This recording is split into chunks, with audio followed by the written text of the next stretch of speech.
Hi friends, welcome back to our channel. Friends, మన channel cricket సంబంధించిన ప్రతి చిన్న అప్డేట్ మన ఛానల్లో రెగ్యులర్ వస్తుంటాయి. ఇంకా మన ఛానల్ని సబ్స్క్రైబ్ చేసుకోకపోతే ఫ్రెండ్స్ వెంటనే సబ్స్క్రైబ్ చేసుకోండి అండ్ పక్కన బ్లాక్ని యాక్టివేట్ చేసుకోండి. అండ్ అదే ఇంకా మన వీడియోని లైక్ చెప్పితే ఫ్రెండ్స్ వెంటనే లైక్ చేసి మన వీడియోలోకి అయితే ఎంట్రేదాం. ఫ్రెండ్స్ తప్పకుండా లైక్ చేయండి. లైక్ చేస్తే మన వీడియో మార్కెట్కి ఫాస్ట్గా రీచ్ అవుతుంది. ఇక ఐపీఎల్ 2024లో ఎస్ఆర్హెచ్ తమ హోమ్ గ్రౌండ్లో వరుసగా రెండో విజయం సాధించింది. 6 వికెట్ల తేడాతో చెన్నై సూపర్ కింగ్స్ని ఓడించింది. ఈ విజయంతో ఎస్ఆర్హెచ్ పాయింట్స్ టేబుల్లో 5th ప్లేస్కి చేరుకుంది. అదే సమయంలో సిఎస్కే 3వ స్థానంలో కొనసాగుతుంది. ఎస్ఆర్హెచ్ టాస్ గెలిచి ముందుగా బౌలింగ్ ఎంచుకుంది. సిఎస్కే నిర్ణీత 20 ఓవర్లలో 5 వికెట్లు కోల్పోయి 165 పరుగులు చేసింది. 166 పరుగుల లక్ష్యాన్ని ఎస్ఆర్హెచ్ 18.1 ఓవర్లలో 4 వికెట్ల నష్టానికి ఛేదించింది. ఇక ఎస్ఆర్హెచ్ మాజీ కెప్టెన్ ఐడెన్ మార్క్రమ్ 50 కొట్టిండు 36 బంతుల్లో.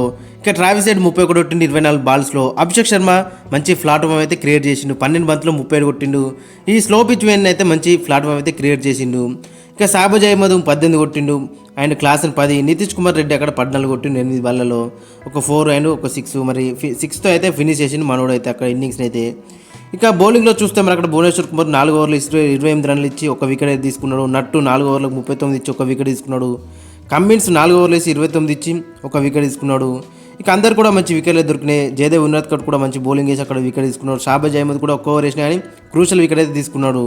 ఇక కొంచెం మనకి కన్సర్న్ ఏంటంటే అక్కడ మయాంక్ మార్కండే మరి అక్కడ లెగ్ స్పిన్నరే మనకి కొంచెం కన్సర్న్గా మనకి కనబడుతుంది. ఇక ఓవరాల్ చూసుకుంటూ బ్యాటింగ్లో కానీ బౌలింగ్లో కానీ ఫీల్డింగ్లో కానీ మనలో అయితే అందరి దగ్గర నుంచి అయితే మంచి కాంట్రిబ్యూషన్ అయితే వచ్చింది. ఇక ఎస్ఆర్హెచ్కి నెక్స్ట్ మ్యాచ్ వచ్చేసి మరి అక్కడ ఏప్రిల్ 9న పంజాబ్ కింగ్స్తో ఆడనుంది వాళ్ళ హోమ్ గ్రౌండ్లో ముల్లన్పూర్ స్టేడియంలో.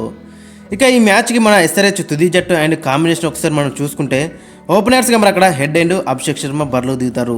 వీళ్ళిద్దరి కాంట్రిబ్యూషన్ మాత్రం చాలా మరి సూపర్ ఉంది. లాస్ట్ మ్యాచ్లో హెడ్ అయితే 31 కొట్టింది 24 బాల్లో, 3 4లు, ఒక 6, 129 స్ట్రైక్ రేట్తో.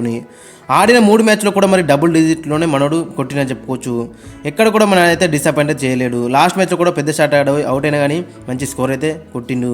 ఇక మరోవైపు లాస్ట్ మ్యాచ్లో మరి అభిషేక్ శర్మ ఓపెనింగ్ అయితే దిగిండు. అంతకుముందు మ్యాచ్లో నెంబర్ 3 దిగిండు 2 మ్యాచ్లు. ఫస్ట్ మ్యాచ్లో ఓపెనింగ్ దిగిండు. మనోడు ఎక్కడంటే అక్కడ ఆడే సత్తా ఉంది మనకు. ఎక్కడంటే అక్కడ ఆడినా కానీ మనకైతే పర్ఫార్మెన్స్ అయితే మంచిగా ఇస్తుండు. లాస్ట్ మ్యాచ్లో 12 బాల్లో 37 కొట్టిండు 308 స్ట్రైక్ రేట్తో మ్యాన్ ఆఫ్ ది మ్యాచ్ కూడా గెలిచిండు మనోడు. ఇక నెంబర్ 3లో మార్క్రమ్ కూడా 50 కొట్టిండు మరి 36 బంతులో. మార్క్రమ్ ఇన్నింగ్స్ అనేది చాలా మరి క్రూషల్ అని చెప్పుకోవచ్చు. ఇట్లాంటి స్లో వికెట్లో మనోడు మంచి స్పిన్నింగ్ అయితే మంచిగా ఆడతాడు. స్లో రన్స్ కూడా మంచిగా ఆడతాడు. కాబట్టి 50 కొట్టిండు 36 బాల్లో, 4 4లు, ఒక 6, 136 స్ట్రైక్ తోడుతుంది. ఇక డీసెంట్గా నాడించని చెప్పుకోవచ్చు మరి. ఇక నెంబర్ 4లో నితీష్ కుమార్ రెడ్డి అక్కడ రివర్స్ స్వీప్తో మనోడు స్టార్ట్ చేసిండు. ఆయన 6తో అయితే ఎండ్ చేసిండు మ్యాచ్ని. ఓవరాల్ చూసుకునే మాత్రం చాలా మరి అక్కడ మనల్ని అయితే మంచిగా ఇంప్రెస్ చేసిన చెప్పుకోవచ్చు. ఇక మనకి ఒక 2-3 ఓవర్లు ఇస్తేనే బెటర్ ఉండేది. కానీ అక్కడ మరి నెక్స్ట్ మ్యాచ్లో మరి ఛాన్స్ అయితే రావచ్చు. బౌలింగ్లో కూడా మంచి ఆల్రౌండర్ కింద మరి కూడా ఎదిగే అవకాశం ఉంటుంది. చూడాలి మరి ఏ విధంగా రాణించిన అనేది.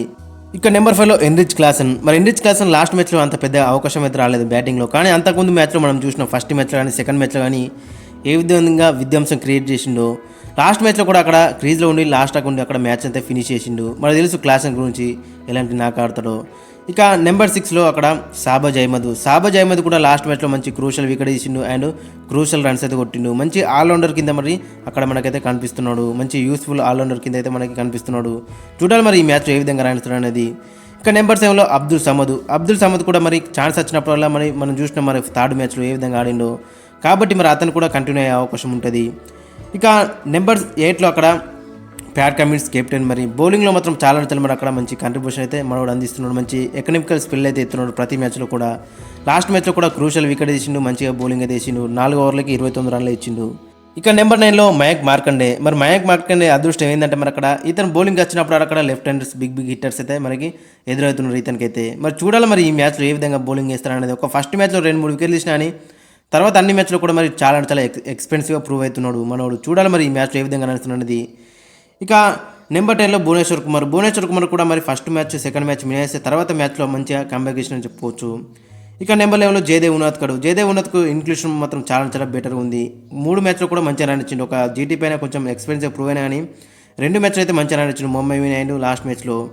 ఇక ఇంపాక్ట్ ప్లేయర్గా నట్టు అయితే బరిలో దిగుతాడు. నట్టు కూడా మరి ఫస్ట్ మ్యాచ్ మంచిగా రాణించిండు. Second match third match miss అయినా కానీ మళ్ళీ 4th మ్యాచ్లో వచ్చి ఒక క్రూషల్ వికెట్ వేసిండు. మంచిగా బౌలింగ్ వేసిన చెప్పుకోవచ్చు. లాస్ట్ ఓవర్ కూడా మంచిగా వేసిండు. ఓవరాల్ చూసుకున్న మరి అటు బ్యాటింగ్ కానీ బౌలింగ్ కానీ మనలో అయితే మంచి సాలిడ్గా మంచి స్ట్రాంగ్గా కనబడుతుంది. ఇక ఫైనల్గా ప్లేయింగ్ లైన్ ఒకసారి మనం చూసుకుంటే Travis Head and Abhishek Sharma opening దిగితే నెంబర్ 3లో ఐడెన్ మార్క్రమ్, 4లో నితీష్ కుమార్ రెడ్డి, 5లో ఎన్రిచ్ క్లాసన్, 6లో అబ్దుల్ సమద్, 7లో సాబజ్ అహ్మద్, 8లో ప్యాట్ కమిన్స్, 9లో మయాంక్ మార్కండే, 10లో భువనేశ్వర్ కుమార్, 11లో జయదేవ్ ఉనాద్కట్. ఇక ఇంపాక్ట్ ప్లేయర్గా అక్కడ నట్టు అయితే బరిలోకి దిగుతాడు. ఓవరాల్ చూసుకున్న మాత్రం చాలా పటిష్టంగా డెడ్లీగా కనబడుతుంది. ఇప్పుడు మన కాంబినేషన్ అంతా మాత్రం సెట్ అయింది. ఏ మ్యాచ్ అయినా గెలిచే సత్తా మనకైతే కనిపిస్తుంది. అటు స్లో వికెట్ అయినా ఫాస్ట్ వికెట్ అయినని ఎక్కడంటే అక్కడ మనలు గెలుస్తారని మనకైతే నమ్మకం అయితే వచ్చింది. స్పిన్నర్లో ఒక మయాంక్ మార్కండే గిట్ట ఫామ్లోకి వస్తే మాత్రం చాలా బెటర్ ఉంటుంది. ఇక లాస్ట్ మ్యాచ్లో ఐడెన్ మార్కం మంచి ఫామ్లోకి వచ్చిండు, మనకి పెద్ద బూస్ట్ అని చెప్పుకోవచ్చు. ఫ్రెండ్స్ మరి మీ యొక్క ఒపీనియన్ కింద కామెంట్ సెక్షన్లో అయితే మెన్షన్ చేయండి. అండ్ మీ యొక్క ప్లేయింగ్ ఎలెవెన్ కూడా కింద కామెంట్ సెక్షన్లో అయితే మెన్షన్ చేయండి.